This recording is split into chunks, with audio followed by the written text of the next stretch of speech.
Hello प्यारे बच्चों, कैसे हैं आप। आशा करती हूँ आप सभी अच्छे होंगे, स्वस्थ होंगे। तो बच्चों, आज हम पढ़ने जा रहे हैं गैलेक्सी पब्लिशर की व्याकरण सरोवर भाग 3। हेलो प्यारे बच्चों, तो आइए अब हम पढ़ते हैं पाठ 13, जिसका नाम है मुहावरे यानी कि इडियम्स।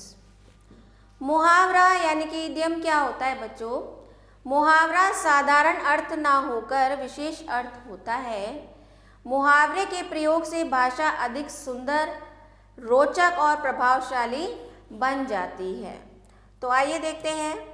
दिए गए मुहावरों को ध्यान से पढ़कर याद कीजिए। तो अकल पर पत्थर पड़ना, बोलते हैं ना, तो इसकी तो अकल पे पत्थर पड़ गए हैं, यानी कि बुद्धि खराब होना।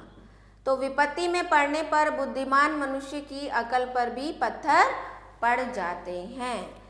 फिर दूसरा है मुहावरा ईद का चांद होना। तो कभी कभी दिखाई देना, बहुत कम दिखाई देना। जैसे आपका कोई दोस्त बहुत दिनों बाद आपको दिखाई दे रहा है, तो आप बोलोगे भाई आजकल कहाँ हो, तुम तो ईद का चांद हो गए।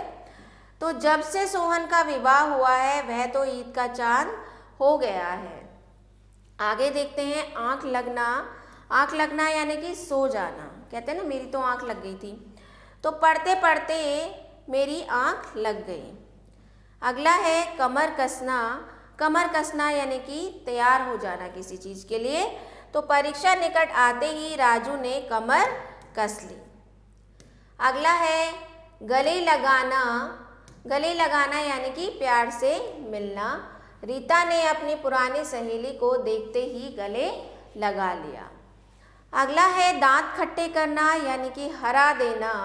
भारतीय सेनाओं ने शत्रु सेनाओं के दांत खट्टे कर दिए। पेट में चूहे दौड़ना, बहुत भूख लगना। जैसे आप कहते हो ना, मम्मी आज तो पेट में चूहे दौड़ रहे हैं, तो मैंने सुबह से कुछ नहीं खाया इसलिए पेट में चूहे दौड़ रहे हैं।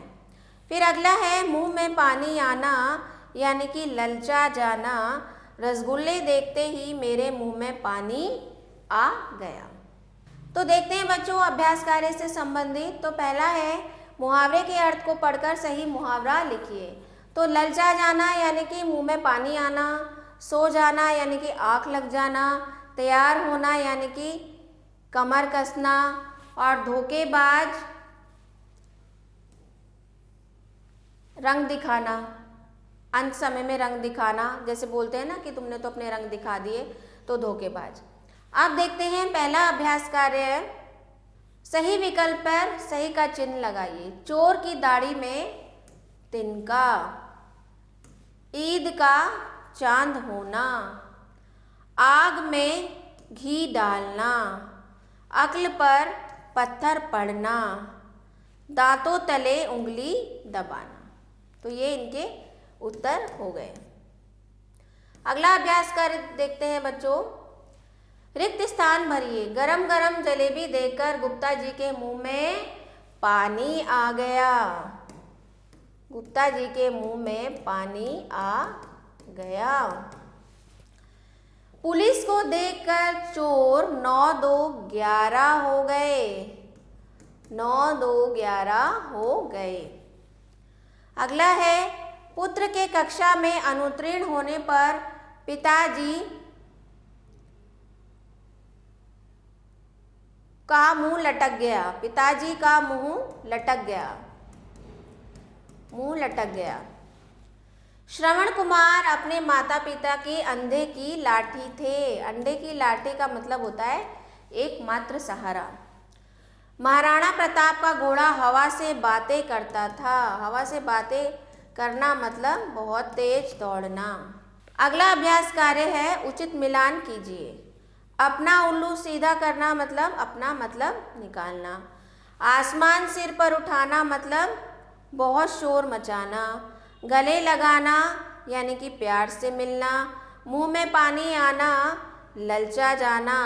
हाथ बटाना, काम में मदद करना। तो इस तरह से आप ये मिलान कर सकते हैं। आगे देखते हैं।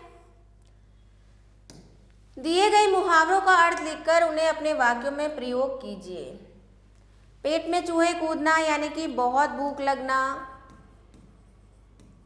बहुत भूख लगना। तो स्कूल से आने के बाद मेरे पेट में चूहे कूदने लगे। हाथ बटाना